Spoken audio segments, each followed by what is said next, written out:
and welcome back to another episode of the Ealing Podcast, where on tonight's episode we will be chatting about that dramatic win over Forest on the weekend, as well as looking forward to Liverpool away on Saturday. Before we get into things, if you haven't listened to the podcast before, please follow us on Twitter, subscribe to our YouTube channel and sub to our Spotify channel, and also leave a rating because that really helps out with the reach and the ratings of the podcast. I'm joined not in the studio today because there's been a double booking. The person that I normally book the studio with is booked someone else in at the same time, so we're making do with what we got in a library room in St Mary's University. But yeah, I'm joined today by the usual suspects. Clayton, how are you, mate? Good as always. Niall, how you doing? I'm alright, how are you? And finally making his Ealing Road debut, Callum Maguire has joined us. Callum, great to have you on, mate. How you doing? Yeah, not too bad, thank you. How are you doing today? Not too bad, mate. Not too bad. Good. Let's just get into this makeshift podcast. I quite like this setting. We've got an athletics track behind us as well, so we're making do with what we got. Blessing me on my first appearance, I must say. The man, the myth, legend. It's good to have you on. Thank you very much, Mr. Brentford, some may say. Couldn't agree more. Straight into Forest then. Before we start talking about the match, lots of back and forth on Twitter between Brentford and Forest fans. Me and you talked about it before, about like this kind of weird kind of little rivalry we have with Forest. Callum, what do you make of Steve Cooper and Forest just in general? As a club, I think the fans are very passionate, and that's what I quite like about Nottingham Forest as a club. But we've always had this kind of issue, I think, between the two. Like, whenever we play them, something goes on at Griffin Park. I can remember a few times with quite a lot of time wasting from Nottingham Forest just to try and break the game up, probably to frustrate us in one way or another. And obviously that's what they did. We will touch upon that later on. But obviously the fans certainly have a bit of quite disgruntled with each other before and after the game. And of course I kind of got drawn into it as well, which find on my Twitter page, but I don't know what it is. Not in Forest, maybe it is to do with Steve Cooper. He does like to moan a lot, it is frustrating to see sometimes, but it's quite enjoyable. We got the final word, so up the bees. No, I think a lot of it is Steve Cooper, just because of the whole Swansea thing. I think when Ollie Watkins scored for us in the playoff semi-final, he kind of shushed Steve Cooper. Vaguely remember that. Yeah. I think it's kind of similar with Leeds. I don't understand that Leeds and Forest are such big clubs, but they just despise Brentford. I can't put my finger on it. It's because we're small, like compared to them. So like the thought for them to fathom that we could be better than them, like just hurts their tiny minds. Yeah, I remember we were both going for promotion a couple seasons ago, and their fans were being so weird about the whole stats thing and how we're run by like stats and data and all that. This season they did that whole like press release of like how they run like similar to Brentford. Yeah, that's what I was just about to say. Yeah. So no, I'm not a fan of Forest or Steve Cooper, to be honest. But yeah, I mean, you're right. They are a big club, and I mean, if they weren't so weird about it, it would have been nice seeing them in the Premier League. But to be honest, I kind of want to just see them go down now. No, 100% want to see them go down. Them and Leeds need to go down. Yeah. Okay. Well, we'll get on. We'll get on to the game. Not really much to talk about in that first half. Their goal came from that big long throw that we talked about last week, and then Gibbs White has a deflected shot, which eventually ends up landing at the feet of Danilo. There's not really much we could do about that goal, could we? No, it's just unlucky, wasn't it? Yeah. What do you reckon? No, I completely agree. I mean, it was a lucky deflection into Danilo. I mean, not much that Raya could have done whatsoever, to be honest with you, with the goal. Fair enough. I mean, one shot, one goal. It happens sometimes, and we came back very well in the second half. So, frustrating, but this happens sometimes in matches. I think in that second half, when we had that much of the ball, I don't know if you saw Jay did a really good piece on it in The Athletic about how we're not as great when we have that much of the ball, and that was our first win when we've had more possession. I've been saying that for weeks. Yeah. I think if teams know how to frustrate us, if they're coming here, as I said earlier, to waste time, put a lot of men behind the ball, I feel sometimes we don't know how to break down the opposition. It is that bit harder when all they're planning to do is just waste time at every opportunity, put, as I say, 10 men behind the ball. So that, I think, over the years, Brentford has been one of those teams where they're great with the ball, great with possession stats and everything like that, but they sometimes struggle to break down a team who know how to frustrate us. So I think this is where you want to see Damsgaard play well though, because I don't know about him on Saturday, lads. I really don't know. Give him time. I know. We keep saying that. He's had time, but there was flashes. But we've said this about him. It's just flashes at the moment. We haven't really seen as much promise as. I tell you what happened. I've seen this with Brentford players in the past. Give him one goal, which he will get very soon, I hope. He could have had one on with that rebound on Saturday. He could have. There was one before that as well when he had a snapshot. All it takes is something like that, isn't it? Just a cheeky little rebound, and all of a sudden. Yeah, I look at Ivan Toney. Yes, he's a striker, for example, but he struggled in his first season with us, and it took a while before he scored his first goal against Millwall with a penalty. But Damsgaard's come in with a big reputation after what he did in Euros for Denmark, scoring that incredible free kick that day against England at Wembley.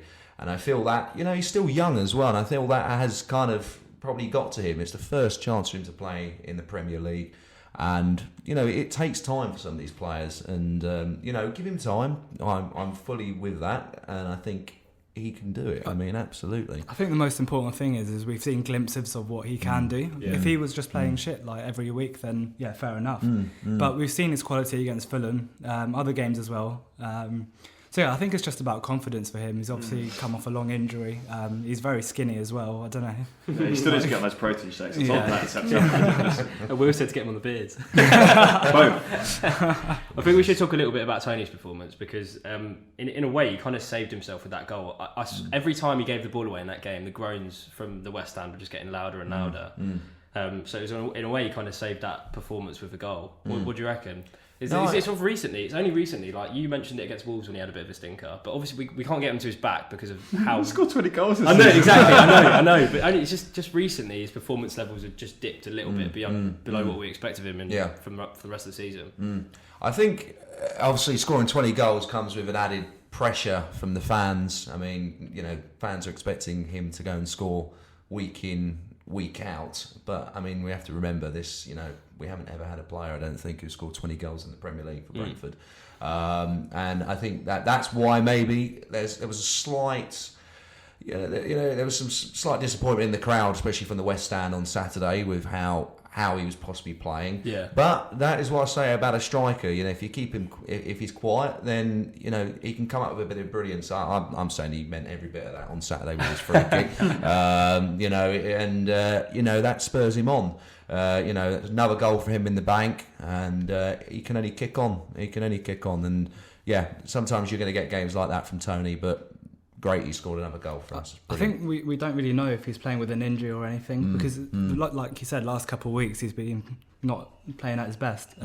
Similar to Norgard. Norgard was carrying an injury but playing through it, and then obviously aggravated his injury, and now he's probably out for the season. But you don't know what might be happening with Tony. He looks like he is playing with an injury. You have to remember, and I look at the Danish players as well, where they've gone off and played possibly 2 games, abroad, and then come back and played, some quick games in quick succession. So maybe that's got something to do with it. Possibly there, he's gone off. He's travelled to Italy. Travel back to the UK, then come off the bench for England. So there's a lot of travelling involved. Maybe he's a bit fatigued. It is late in the season now, so maybe that's got something to do with it. Possibly energy levels are starting to get a bit low. Thinking about the summer holiday maybe as well. But I mean, it's but yeah, no, summer holiday in Dubai. Yeah, he does. He does like that. But I mean, but no, keep scoring goals. I'm sure he will, and hopefully he can end up with over 25 maybe this season. I think once Tony equalised, that second was almost kind of inevitable. I think we also have to praise Frank for bringing on De Silva and giving him that clear instruction to just stay on the right hand side of the pitch, because I didn't think I saw him in a central area at all when he came on. We've been talking about De Silva for what feels like every single episode of the podcast, but good moment moment for him. Yeah, I was so happy because we spoke about it for the last maybe like 3-4 episodes before we even did that other podcast which we spoke about a few weeks ago. I mean, we don't need to touch on it much more, but yeah, it was just like vintage De Silva, wasn't it? Bided his time and just slotted it. Just good confidence. The confidence to have that shot near post, great. Brushed off his man really easily as well. Super happy about that. And you can't forget he did that to Renan Lodi, who was playing in Atletico last season and beat Keylor Navas. Yeah. No, I know. So yeah, I hope he kicks on from here though. We've seen glimpses of what he can do. Especially I look back at his first goal of the season at Leicester, where he's running at the defence. That's what I want to see him Yeah. do more, because defenders are scared of him. You watch them; they back off. They don't really know what to do with him at times. So quick, isn't he? He is quick. He's Most completed direct. dribbles as well, isn't it? Yeah. Most completed dribbles Yeah. per 90. Yeah. Yep. He's a quality player, and that's what I want to see more of him, getting at the defence. So if you're listening, Josh Da Silva, you know what to do. But, I mean, but yeah, no, it's he's a quality player, and hopefully, as you say, that is something that will allow him to kick on and score a few more goals this season. Sense of kind of vindication for me when that goal went to VAR. I was thinking back to the 2-2. Remember at Forest when they get their last minute equaliser and it goes to VAR there, and I was thinking, please no. What we think, because Steve Cooper came out and said he was fuming at the decision. What were we saying on that offside? No, I mean, it's literally factual. He was not offside, so I don't know why he's crying. It was so close that they couldn't. It was given onside on the pitch, and it was so close that they had to keep it. But I was thinking that they were calling for offside, because I remember when it actually went in, there was a passenger played before, and I saw all the Forest fans' hands go up when Da Silva picks up the ball a little bit earlier. But they were actually checking to see if Wissa's knee was offside, and if he was blocking the goalkeeper's sight. But I don't think it was. It's just like to come out in the post match and complain about it. It's just testament to Steve Cooper being a talking bad about the bloke that said that Rico Henry's red card in the playoff semi-final was completely justified when he got the whole ball. So why are we even listening to what this absolute gargoyles about? Should we talk about Forest's time wasting tactics? I've seen a lot of. We've talked about it again before on the podcast, whether it's smart game management. What if we're 1-0 up away from a team like Forest or the other way around? Are you wanting us to time waste as much as they did? Oh yeah, 100%. I think look back to Wolves last season away. I remember I think we beat them 2-0 our first away But game. we're a better team than that. We did when we beat City. We didn't do that. We just scored in the last. Well, as in we weren't time wasting. We were going for the win. Good point. I think the dark art's one of the best things about football because it's bloody annoying. There's a fine line though, isn't there? Because there's obviously time wasting and sapping some of the game, but then I think probably more sits with the ref. If he's letting something go like that from that early in the game, then he just has no control over the game, clearly. Because there's time wasting, that's fine, that's part of the game. But for taking as long as they did from certain scenarios. Oh mate, he should have booked the matey that went off for cramp and then hobbled his way back onto the pitch only to go down again. No, I know it's frustrating, but I must say full credit to the ref for giving as much time as he did at the end of the game, which I think is something we should touch upon, because I haven't seen that amount of stoppage time for wasting time since probably the World Cup, to be honest with you. So fair play to the ref. I don't usually give much credit to the referees, but, if you sit in the West Stand, you already know. but no, I mean full credit, and with that extra time, the pressure, I mean, especially with Forest down to 10 men as well through the injury, and using all their subs up as well, it was something that helped us and got us over the line, which was great to see. So top job already. I wanted to talk about Sharda, but I do just want to say Morgan Gibbs-White. I in the games that he's played against us, even not against us, I've never seen anything from him to suggest that he is the player that Forest fans think he is. Bang average. He's nowhere near as good as Josh Da just a Silva. passion merchant. He's nowhere near as good as Josh Da Silva on his day. We've seen. I've seen glimpses, and he did score a goal, against us, which was a good goal back at obviously at their ground earlier in the season. Would I say he was worth the money what they paid? Absolutely not. Probably not. Will we maybe see what he's worth in the future? Possibly, but I think he has to be in a team which is full of confidence. Last year he was in a Wolves team which was doing well, pushing for Europe as well last season, so they dipped off towards the end of the season.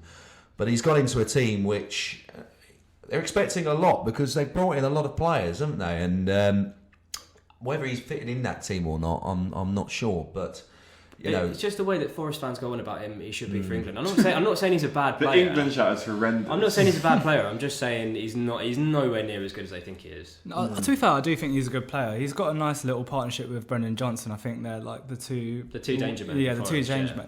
But to be fair, the whole England shout, if Conor Gallagher's getting the England squad, I don't see why Morgan Gibbs-White couldn't, to be honest.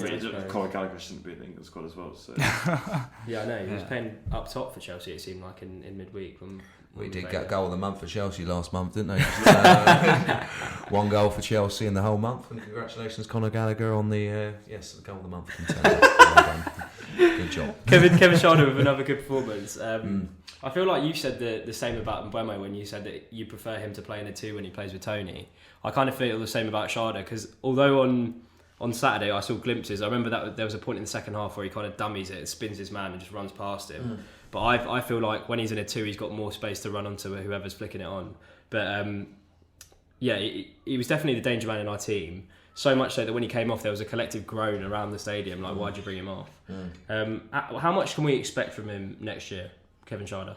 I still think we need to be patient. You know, he's so young, a bit like all of our team, really. You know, adapting to the Premier League. I don't think he played that much for, was it Freiburg we got him from? Yeah, Freiburg.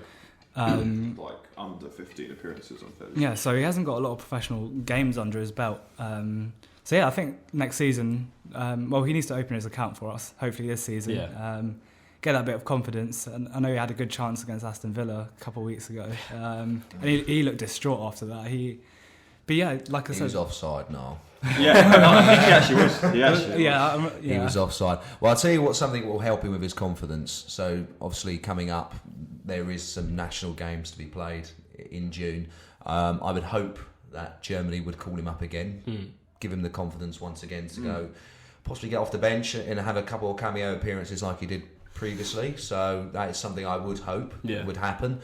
Also, a good pre-season. You know, we're blessed in some ways to be heading off to America. Yes, I think that's a lot on the players, but I feel it's a good chance to show what they can do. Obviously, we're going to be playing some good teams out there as well. So I think a good pre-season from Schade will allow him to get off to a good start and hopefully kick on next season and score a few goals and a few assists. So hopefully he can only get better. So. Yeah. Are you heading off to the States? Yet to be confirmed, to be honest with you. I would like to say I would. Money constraints say otherwise, but I have been looking at flights, I must admit. So stay tuned on that one. Keep an eye on my Twitter page. No. A few visa going over. TS going, yeah. It's Tom and Tom Rich is going, yeah. That'll be good. It'll be good. I feel that's a good test for us going over to... Are we allowed to... Can we touch upon that very quickly? I think it's a good test. I feel that'll be good for the team to go out there, grow the audience of Brentford as well. I don't agree with the ticket prices, obviously, but I feel it's going to be great for Brentford as a club to go and progress out in America. I mean, something we could only have dreamed of, 10, 15 years ago, supporting the club like we were. So onwards and upwards, and hopefully, do something good out there and put some good performances in, and keep growing the club, is what I say. 100%. I think Tias tweeted about the Mercedes-Benz Stadium, just looking at it from an aerial angle. I think he just said something like watching Brentford at this gaff, but it does just look unreal. He said fever dream. Yeah. It is unreal.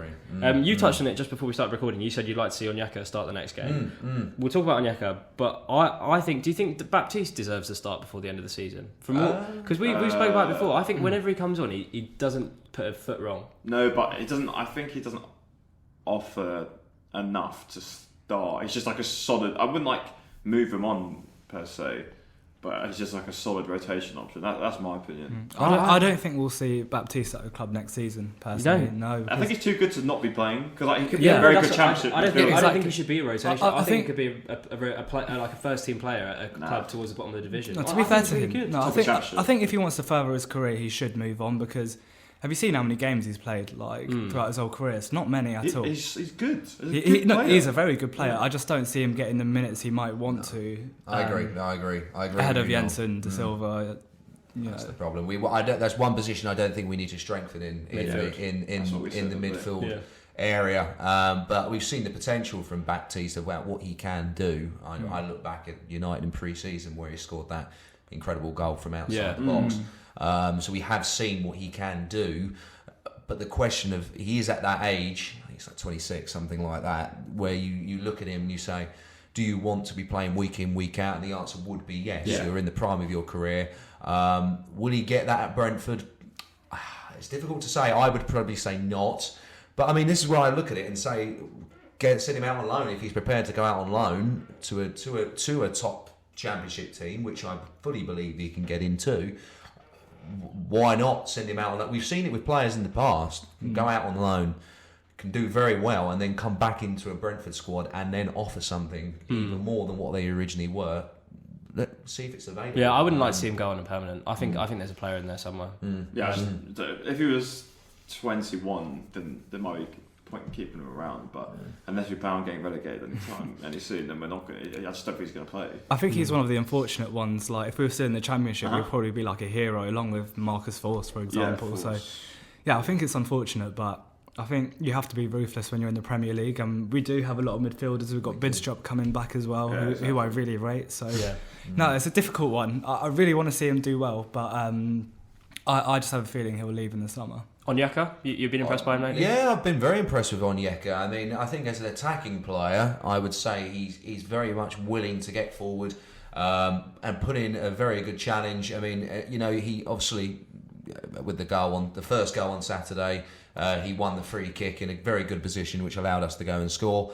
I think he's a very good player, and I look back at the City game where he plays for the World Cup. Now, for me, of course, it raised a few eyebrows of him coming in and playing in that game, because I thought we were going to be completely dominated in the middle of that park. But that is the best performance I've seen him put in. Unfortunately, then he got injured again. He seems to be having a few injuries. You know what his other best performance for us was? It was against Man City as well. In the home game last season, we lost 1-0. But I just remember that game. He was brilliant. Yeah. I think he just suits that type of game. You know? Where the midfield is outmatched and doesn't have the ball, but he's quick and mobile and gets after the ball and is a bit of a disruptor. The only thing is, we call him Frank the Tank, but he only lasts really about 60 or 70 minutes before he starts tiring out. So that's something I want to see is, just maintaining your kind of performance throughout the whole game, because he does tire out. So you like to see him start the next game, for example? Yeah, absolutely. I would say put him in that midfield. In Norgard's position. Yeah, I would say put him in. I don't see him playing a 6. No. What? No, you don't see him playing a 6. What? You see him more advanced? Yeah, he has to. He gets up and down the pitch. He wouldn't be your 6. Who's the 6 then? Oh no, Janel's the 6. Now, to be fair, I think it changes throughout the game. Like, I think at times you see maybe like Onyeka as our deepest midfielder, other times it's Janelt. But I don't mind Onyeka as a 6. I think he's played there quite a bit recently when he's come on. I don't know, but I would like to see him. He's good in the press. He's really good at taking the ball up. Yeah, that's the only reason I say it. It's just like sometimes the most effective you see him is actually when he's using his pace and kind of getting about the pitch and being in the opposition's half, not kind of sitting in front of the two defenders. You want them pushing on a bit more. Anything else we wanted to touch on about Forest? Anyone? Well, I mean, it'd be interesting to see how they end the season. I mean, it's very interesting down the bottom of the league, I must say. Luckily, we're not involved. But I mean, it'd be interesting to see how they end the season. I mean, what do we think, boys? Do you think they go down? I think them and Leeds go down. Yeah, I mean, they haven't scored many away from home this season. I think Match of the Day touched upon it, 7 before the game on Saturday. Only won 1 away all season. I mean, their home form is going to be very key to whether they stay up or not. But I wouldn't mind them stay up, actually. I think, as I touched upon earlier, I actually quite enjoy the games we play at the City Ground. They're very passionate fans. I wouldn't mind if they stay up at all. But I think as a club, I think Steve Cooper isn't the man. I don't think, if you're looking at them going forward as a club in the Premier League, I feel that Steve Cooper, if they stay up next year, needs to be the first change they make at the football club. He's definitely a good manager. Like, don't get me wrong, we could chat shit about him, but like when he took over last season, he took over. They were in the relegation zone and they ended up getting promoted. So like, he's a good manager, but I guess. I guess lack of Premier League experience combined with what they did to that squad, which like they just should. You learn from any team. It doesn't work. I can't fathom that. How can you spend 150 million plus and your squad looks like that? At least when Fulham did it, they actually had like some big names in it. No, but exactly. But surely you'd want to keep the same. Like, I know they had a few loan players last season. Why don't you just get them in? Like, why wouldn't you do that? You can see Sheffield United. They stayed up in their first season in the Premier League just because the squad was together. They kept like Joe Garner, was it from United? James Garner. They got a price out of him and they ended up spending more like 2 days later. It just clearly just went about their business very badly. And I mean, we've mentioned Leeds and Business on the same length. I see Victor Orta got left today, which is great. Today. I know.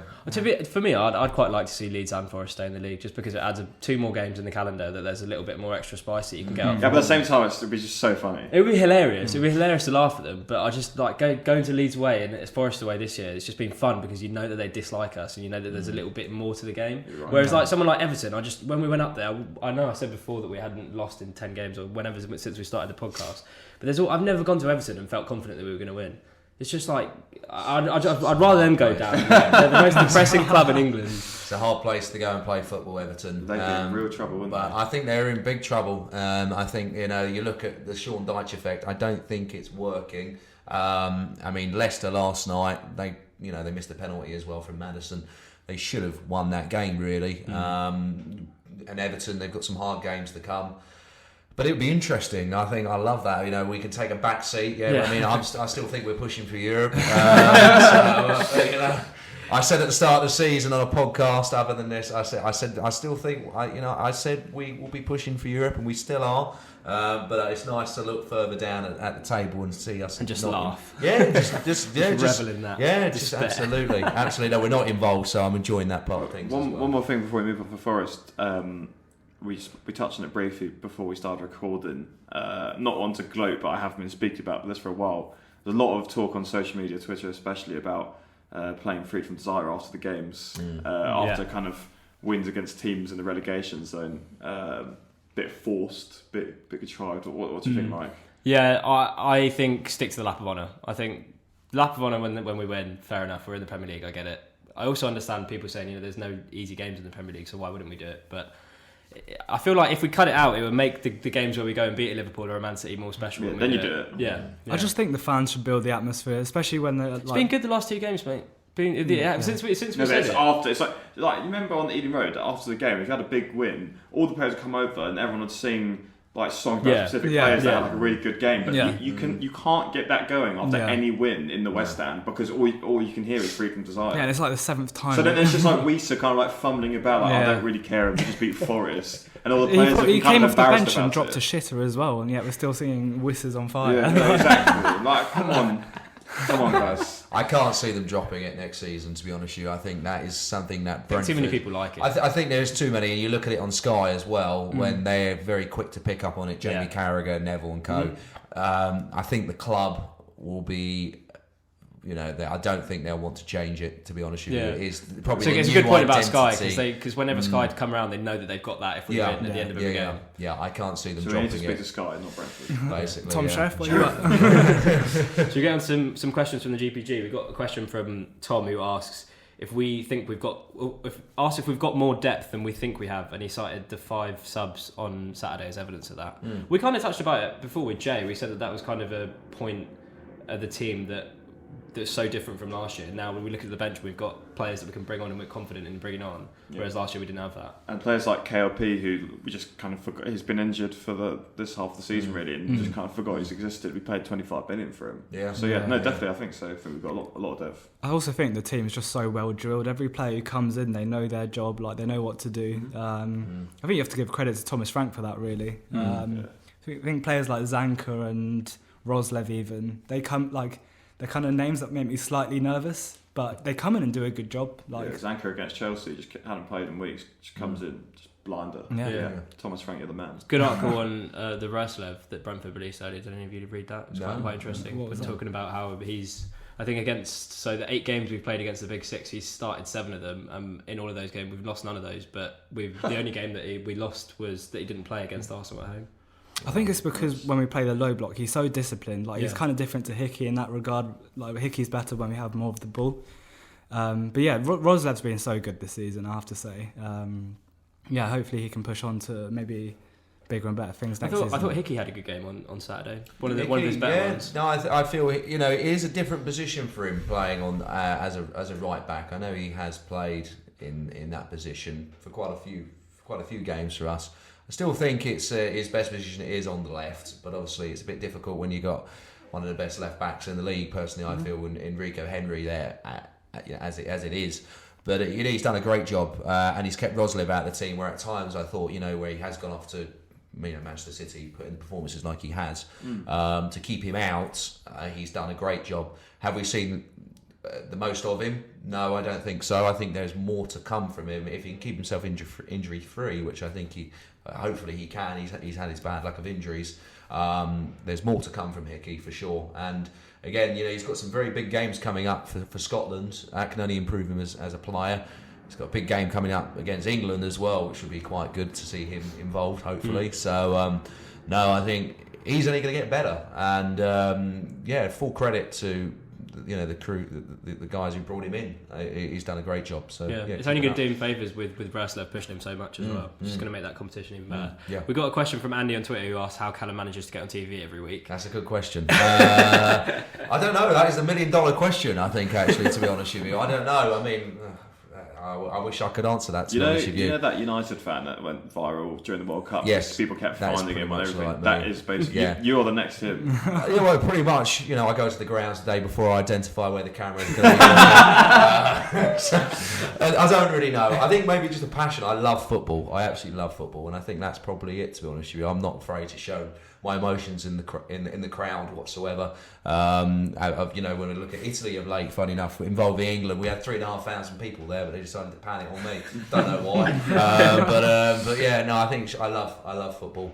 Love the emotion behind it, and that's my one joy. So that's probably the reason why. I'd say. We got Super Bees asking Callum England away or Brentford away. Now I've talked about club against country with my friends, but never spoken to it about someone who actually follows England away. So it'd be good to get your opinion on this. That's a very good question. Thank you for asking it. I would say club, to be honest. I think club, for me, I think it's great. I think you see people week in, week out that you make so many great memories with as well. And I think we're so lucky at Brentford as well, where we've got such a good family feel to the place. And I just love stepping in through the GTEC every other week. It's great. I mean, England's fantastic. Of course, you meet some great people, and I have met some great people around the world when I've travelled watching England, and met some people who support Brentford who I never thought would. I mean, I'd use a story from the World Cup, for example, where I was coming back on a bus in the Al Bayt, which is in the middle of the desert, in the middle of nowhere, and a guy from Kuwait was on a bus sitting next to me in a Brentford shirt. Can you believe it? Honestly, I never ever believed that. But no, Brentford for me any day, and I would happily take Brentford winning a major trophy over a major trophy for England. Controversial, but I feel when you've been supporting them for as long as I have, I want to see Brentford do well, and then of course England's an added bonus as well. So that's what we like to hear. Nice. We'll move on to I could go to the away day section, but anyone want to answer the question about favourite cheese? Favourite cheese? Cheddar. I'm a cheddar man. Cheddar. So Parmesan. Bad. Parmesan's good. Yeah. No. You know that orange burger cheese they have in America? Impressive. Where's Narwhals? I'm going to go Stilton. That was a joke, by the way. That was a joke. Stilton's a controversial one. Camembert. Gotta be. Camembert. I like it. Well, the reason why Camembert is so good is because you only have it at Christmas time. Yeah. That's my running theory about Camembert. Parsnips. It's a good choice. Yeah. We also had quite a rude question from Kayla on Twitter. Yes. Who asked why you have a big head but with no little brain. Well, with so little brain. But I don't think you have a big head at all, Callum. So Thank you very much. Kayla's changed. You have to blame your mother on that one, I think. But good question, Kayla. I wish I could answer that. We'll save that for another day. Right, we'll move on to the away day section. I did have it planned for last week when we recorded online, but it's annoying recording online. So I've got a game for you from a few years ago. I've also got a game for Northampton B on GPG because he's given me stick. He was giving us stick. Oh yeah, you did. About thinking that we're clever for remembering games that were only a few years ago. So Sorry, I was born in 2000. Yeah, I do apologise for my date of birth. But yeah, Northampton B, you can have Leyton Orient away in the 1982-83 season. For you lot, you're going to have Sunderland away in the 2017-18 season. The only time we played Sunderland at the Stadium 3-1 away. No, that's not correct. 2-0. It was 2-0. Makocho Morpie. Okay. In the green kit. Yeah. If you want to relive it, by the way, it is on Netflix, just to let you know. But they used the wrong clips for like the whole thing. They did, funny enough. dodgy, isn't it? Dodgy. The home game was quite good against them, wasn't it? 3-3? 3-3, it was correct. Can't They went 3-1 ahead. Yeah, Lewis they did, Graben coming back and causing us a few problems. He scored a goal in the bottom left-hand corner down Eden Road, and then scored a penalty late on in the first half. Look at the size of his brain. Do you know what? I remember that. Football in my head, I tell you, honestly, it's crazy. Honestly, I remember too much stuff. But no, honestly, that was a good season against Sunderland, and hopefully, touching upon them, I think they'll do well. They got a big game this weekend. Hopefully, they can push into the playoffs.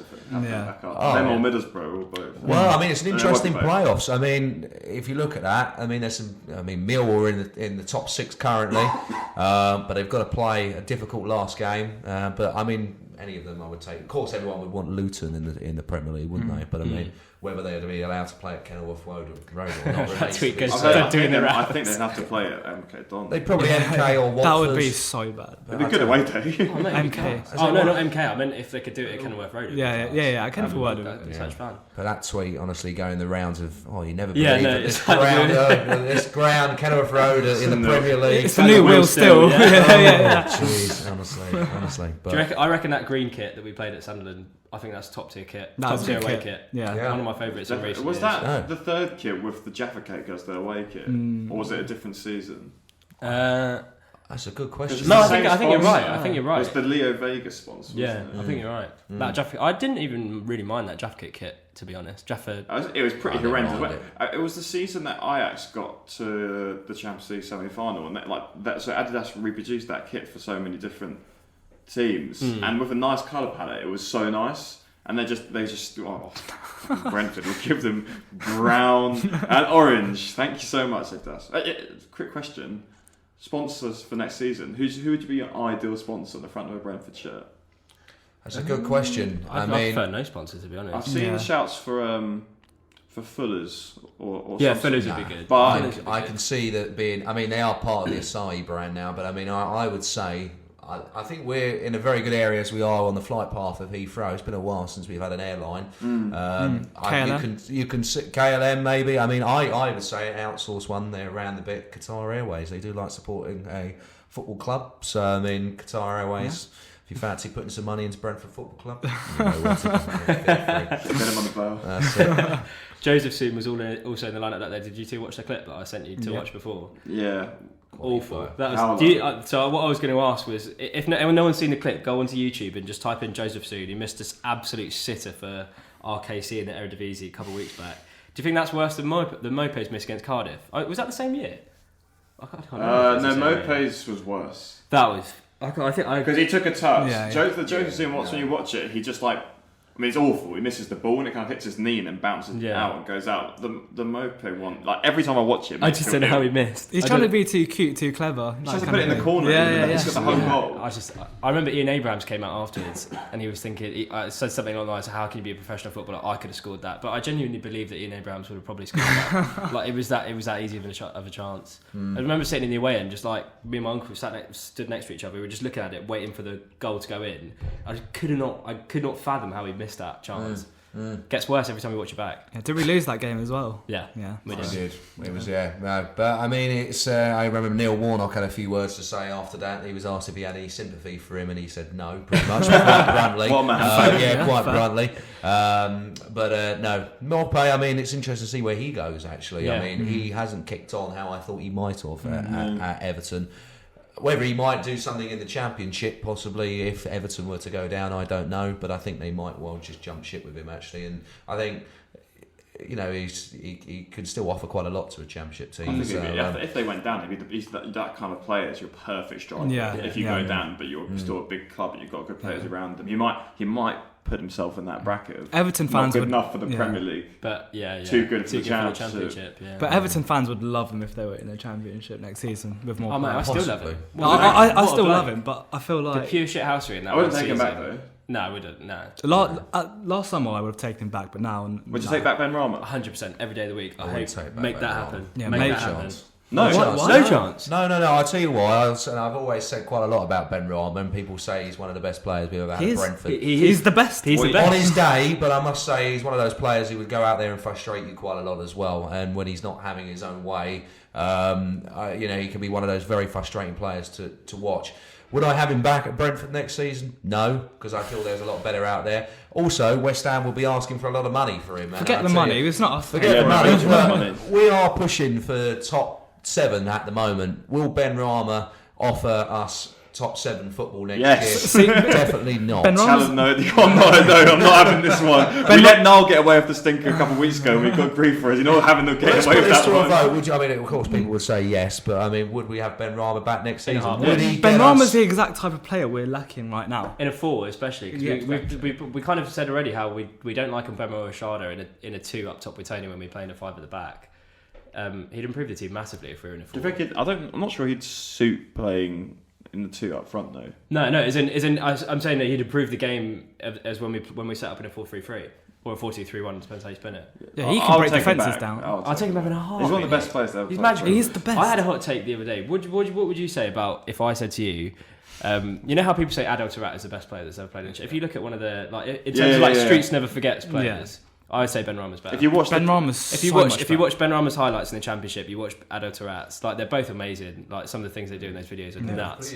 I would say Ben Rama's better. No, we weren't blessed. No, I agree. I agree. I think get some QPR fans in the hashtag. Use the hashtag QPR and make this Bristol City away, where he managed to flip the ball over one of the defenders' heads. And I think who was the manager back there? Was it? I don't think it was Nigel Pearce.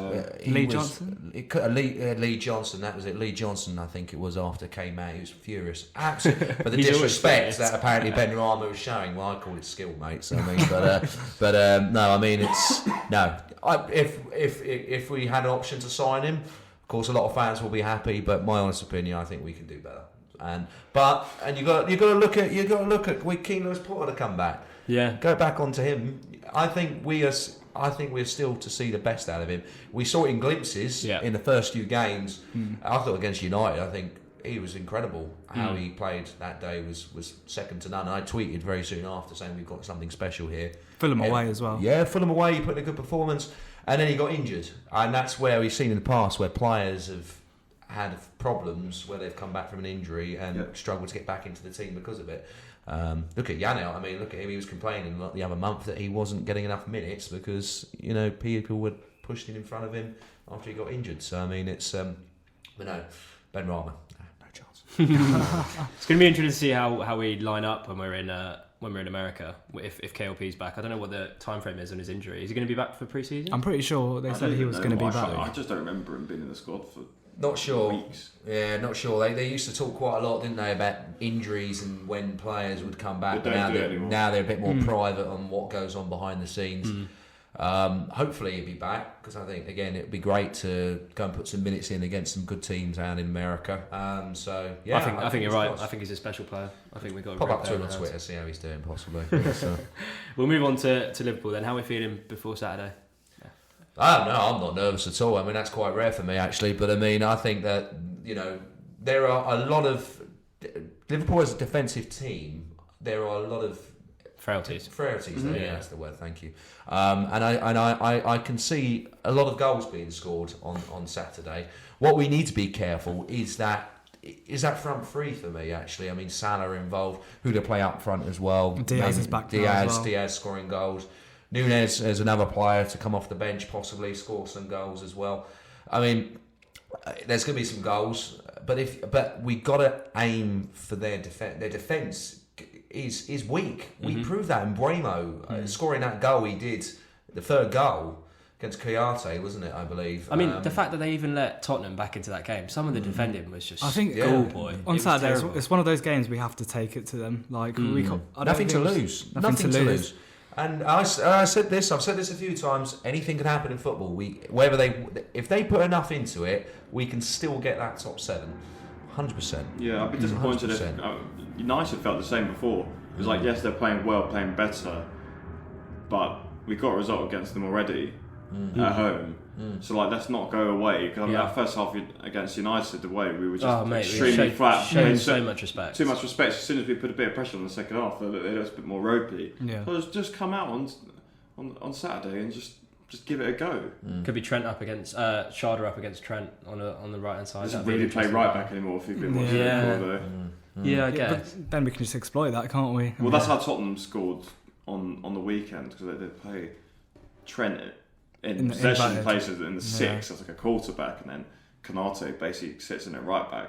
So Tottenham managed to score that first goal and had quite a few chances by kind of getting them in transition while their whole back four was trying to actually get back into position. So I mean, Thomas Frank masterclass inbound, I think. I mean, I felt the same last season before we went there. I felt the same. You know, there's weaknesses in their team that we need to get at, but we just didn't get the performance. It's like it's mentioned at United, the exact same thing. There's stuff to be got. They're there to be got at, but it's just a case we just got to take it to them. Yeah, no, I agree absolutely. I mean, it's as I say, I think the players should enjoy playing in stadiums like Anfield, and you know, it's a stadium where if they're not playing well, they will get onto the players' backs.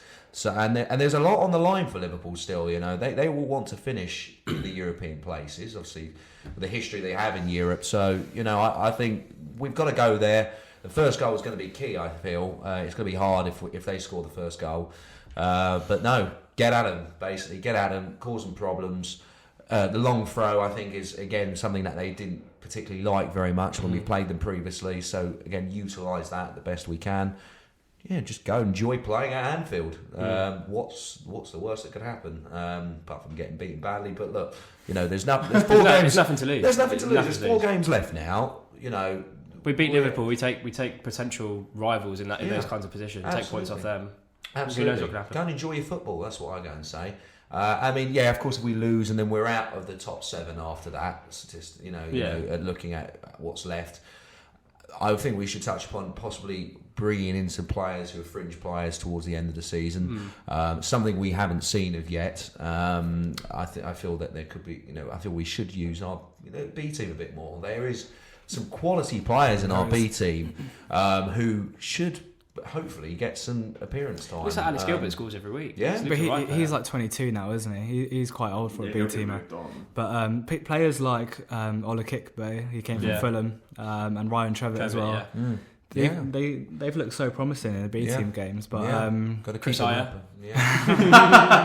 That was a great tackle on that midfielder for Fulham the other day. He was chasing him down, wasn't he? You don't want to mess around with him in that position, but I'll tell you that. The slight disrespect by the team to turn up with that team against such a young Fulham team. But I mean, you know, fair play. I must give full credit to the B team. I mean, I went down to watch a game at Woking a few months ago and against Aston Villa.